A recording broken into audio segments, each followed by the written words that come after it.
қозғатып, балаларды еңіреткен Ұлы Отан соғысы қалай басталған еді? 1941 жылы 22 маусымда Гитлердік Германия опасыздықпен жарияламастан Кеңес одағының тұтқиылдан соғыс ашты.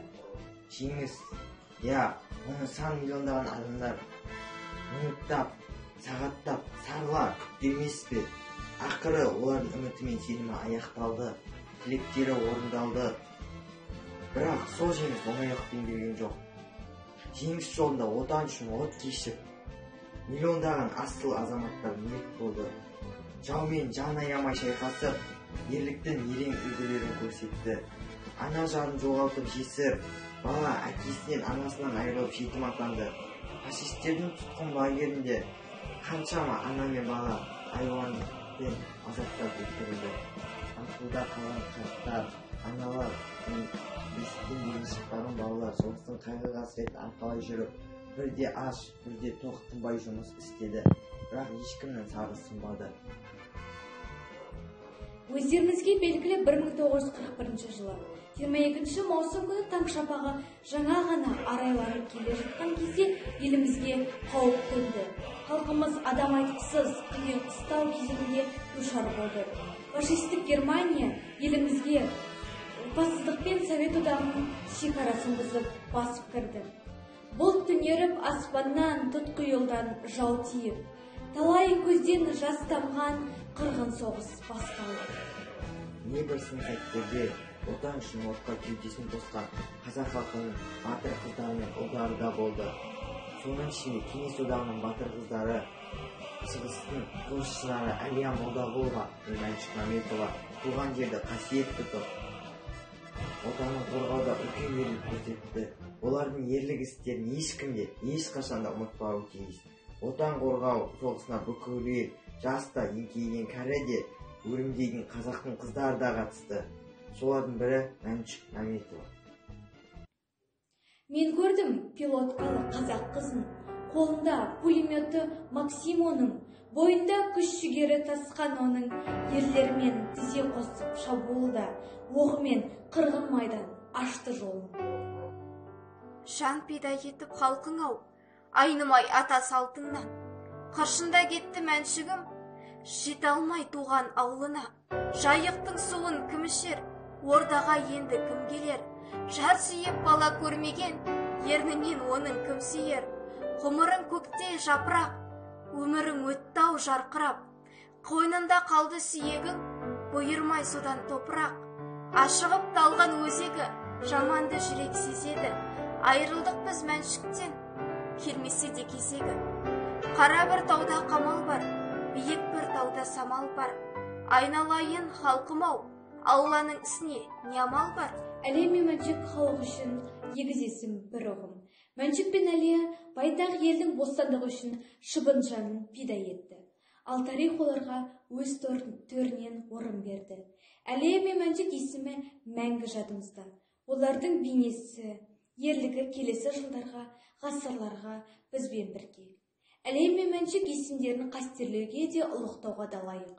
Олардың ерлігі ертеңгі күнге ескірмей, кейінгі толқынды тәрбиелейтіндей болып баруы қажет. Әлия мен Мәншүк халық үшін егіз есім бір ұғым. Әлия мен Мәншүк әнмен, жырмен өрілген шежіре. Әлия мен Мәншүктің жауынгерлік жолы да қысқа, өмірлері аққан жұлдыздай жар етті де жоқ болды. Қамшынан сабындай қысқа, ғұмырларында ел сүйіспеншілік, ерлік жасады. Елінің, халқының тарихында аттары алтын әріппен жазылып мәңгілікке есте қалды. Әлия мен Мәншүк есімі мәңгі жадымызда. Сұмдықтың болатынын сезіп ем, елге дауыл келетінін біліп ем, тыныш жатқан берекелі еліме қан жердің келетінін сезіп ем. Бірақ бейбіт шақтың келеріне мен тәңірдей сеніп ем. Ел қорғайтын ерлерімнің, Мәншүкпенен Әлиядай қыздарымның ерлігіне сеніп ем. Мама, күлімдеген сенсің ғой, әлең жеттау әлсіреген дауысың. Жыламашы, шыдаппақшы ерсің ғой, бар емес пе бір еркектей намысың. Сағындың ба? Мен де сені сағындым. Қандай ана сағынбайды баласын, қандай бала сағынбайды анасын. жүрегімде жалғыз өзің қанасың. Батқан күнмен, батқан түнмен бірге күт, мен де саған оралғанша ынтықпын. Оралмасам қош болмама көрерсің, қалған менен соңғы белгі мылтықты. Таптаза, мөп-мөлдір көгілдір, жанедау жапырақтай көктемдегі, шырқайтын жыр қылып осынау өмірде, әннің бір жарылып кетердей өткеуде, жан берді жалғызым өрт топан майданда, соғыс қой ақмарал аруды сындырған, ол бүгінгі жауапты адамдар, сақтаңдар ұрпақты апаттан қырғыннан. Біз сендердей жаңашылған гүл едік, жерге бақыт, елге бақыт тіледік.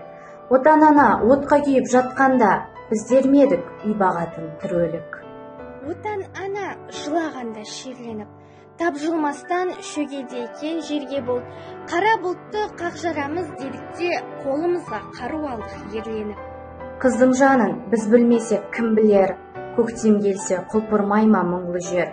Үстімізге біз кимедік ақ көйлек, жар жырын естімедік сіңлілер.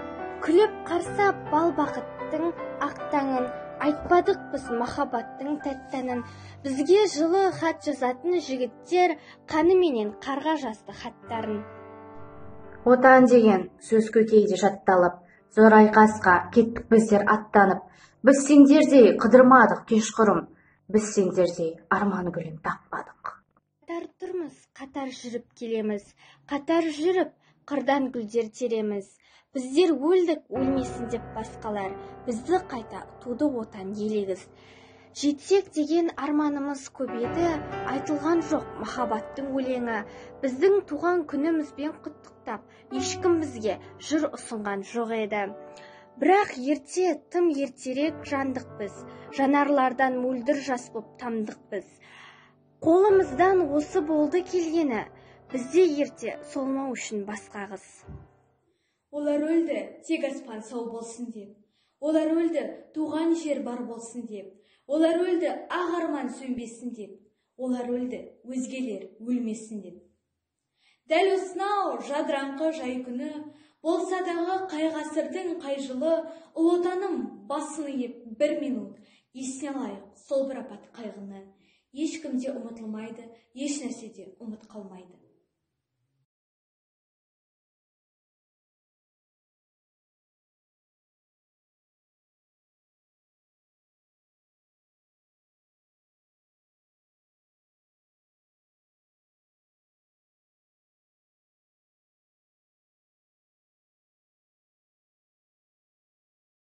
Әлия, Мәншүк, бұл өсімдер қазақ халқымыздың қадір қасиетін, ұлттық мінезін, патриоттық қасиеттерін бейнелейтін тұлғалар. Әлия мен Мәншүкті ардақтау иісі қазақтар. Әлия, Мәншүк, ер қыздары елімнің, Әлия, Мәншүк, гүл қыздары жерімнің, Әлия, Мәншүк, аттар әнге айналған, Әлия, Мәншүк, қос жұлдыз көкте жайнаған. От шашты отан аспаны, төгілді көк көздің жастары, окоптан шықты солдаттар, атылды көкке, сон тоқтар. Теңіз боп адам толқыды, дала боп жүзді армандар, салют боп жанды солқыны, соғыстан құтылдай қалғандар. 75 жыл бейбіт көктем таң атқалы, 75 жыл шуақты күн тараттан есімде. Сонан бері 75 рет ашылды жеңіс күннің парақтары. Жасасын жеңіс, бақытты елім күле бер, тәуелсіз болып болашағыңа жүре бер. Болмасын соғыс, болмасын соғыс, болмасын. Осы тілекпен барша халық түрегел. Бүкіл әлем жеңісті, жеңіс, жеңіс, тіршіліктің жүрегі. Жеңіс күні тербетеді даланы.